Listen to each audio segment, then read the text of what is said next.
Hello and welcome. I am here from Iqbal international law services Karachi. मैं हूं Mohammad Iqbal Khan advocate. आज का जो हमारा टॉपिक है वो है वैलिड, वाइड और इनवैलिड। कि वैलिड, इर्रेगुलर और वाइड ये क्या होती हैं। देखिए तीन चीज़ें हैं हम देख रहे हैं इसके बारे में कि वैलिड मैरिज क्या होती है, इर्रेगुलर मैरिज क्या होती है और वाइड मैरिज क्या होती है। अब तीन के बारे में देखें।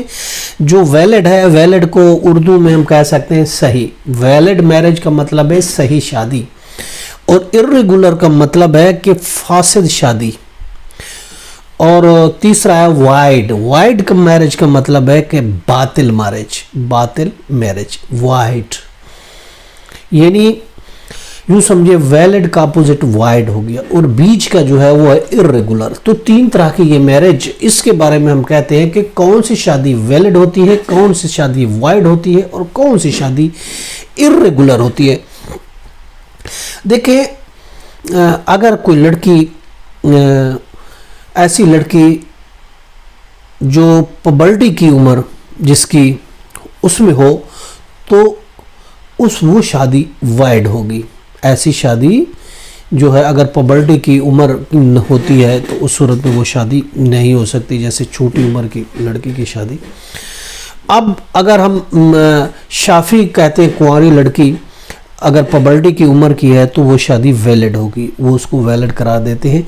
और फतावा आलमगीरी में ये जिक्र है कि ऐसी शादी बातिल होगी, ऐसी शादी वाइड होगी, ऐसी शादी की नो लेग्स टू स्टैंड, कोई ऐसा उसका वो नहीं होगा, स्टेटस नहीं होगा, और ये शादी बिल्कुल वाइड होगी। और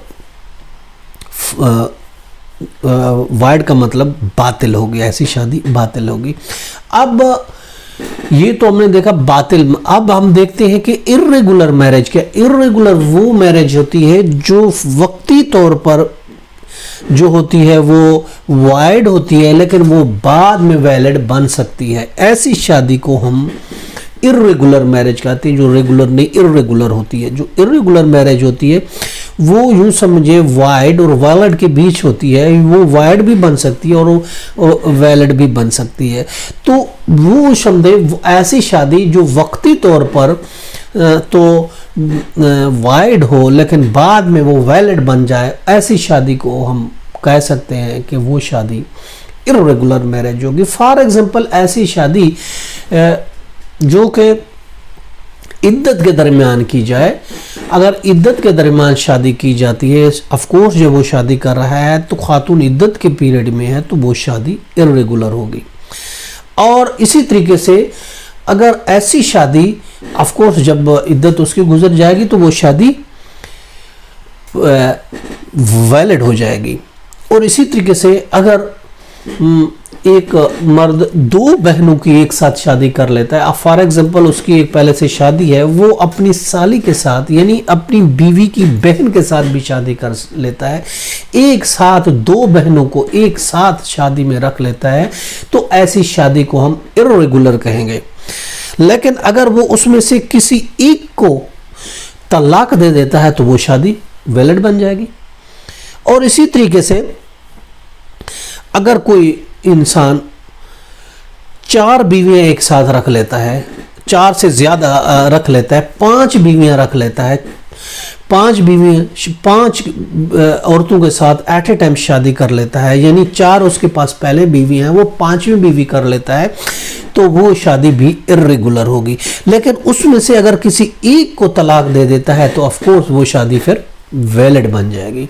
यानी वैलिड इर्रेगुलर वो मैरिज होती है तो वो उस टाइम करते वक्त तो वो वाइड होती है, लेकिन वो बाद में वैलिड बन सकती है, तो ऐसी शादी को हम इर्रेगुलर मैरिज कहते हैं। और वैलिड मैरिज तो ऑफ कोर्स वो होती है जिसको हम सही मैरिज कहते हैं, दुरुस्त मैरिज कहते हैं, ठीक मैरिज कहते हैं। जो सही मैरिज होगी उसको हम वैलिड मैरिज कहते हैं। और वाइड जो होगी ऑफ कोर्स वो शादी होती है जो बातिल होती है। फासिद कुरान मजीद में कई जगह इस्तेमाल किया गया है कि फासिद के बारे में बताया गया है, कि इर्रेगुलर के बारे में बताया गया है। तो यानी कि फासिद मैरिज वो होती है जो ना तो रेगुलर हो ना वैलिड हो, जैसा मैंने बताया बीच का हो। तो ये 3 तरह की मैरिज, जो वैलिड होती है वो सही मैरिज होती है, जो करेक्ट मैरिज होती है, एज पर लॉ होती है, एज पर शरिया होगी, दुरुस्त होगी, उसको हम वैलिड मैरिज कहते हैं। और जो बिल्कुल गलत होगी, जो बिल्कुल सही नहीं होगी, उस शादी को हम कहेंगे कि ये वैड मैरिज है। फॉर एग्जांपल बैनुल मज़ाहिब शादी है, एक मुस्लिम किसी आग के पुजारी से, बुतों के पुजारी से शादी कर लेता है, तो ऐसी शादी जो है ना वो वैड होगी। ऐसी शादी जो होगी वो बातिल होगी, वो कभी भी वो नहीं हो सकती। हाँ, अगर वो ऐसी शादी कर लेता है जो बाद में सही हो जाती है, तो वो उसको हम कहेंगे ऐसी शादी कहलाई जाएगी, वो इर्रेगुलर मैरिज होगी। जो वैलिड होगी वो शुरू से सही होगी। ये 3 तरह की मैरिज होती है जो आज हमने डिस्कस की। और इसके साथ ही मुझे इजाज़त दीजिए। I will be here tomorrow with another topic. So now I am going for signing off. Have a nice day, take care, bye.